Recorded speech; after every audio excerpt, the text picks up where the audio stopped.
Welcome to my मिन blog. तो आज फ्रेश ही आसिली तो एत जोर वर्षा होउची। आज ब्रेकफास्ट भी कलिनी, सीधा चलिली लंच करने। लंच कर सारी देखिली तो एत वर्षा होउतिला, पुणी छाड़ीगला। इवनिंग रो दृश्य किछि एमिति थिला। ये किए जानी पारुछंती? आरो ये पा आम गुड्डी एथर जानी पारिले तो।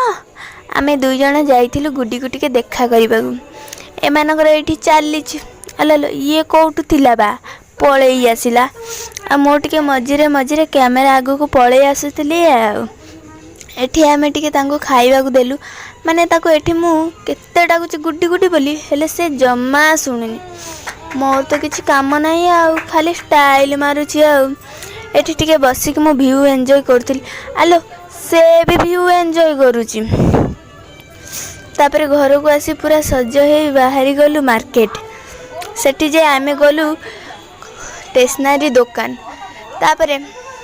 तापर गलु गोल्ड किनिबाकू। गोल्ड तो हाई रेट किनी हबनी, सेति सिल्वर दुईटी चेन आनिलु। आ एठी मो वीडियो को एंड करछि। जय जगन्नाथ।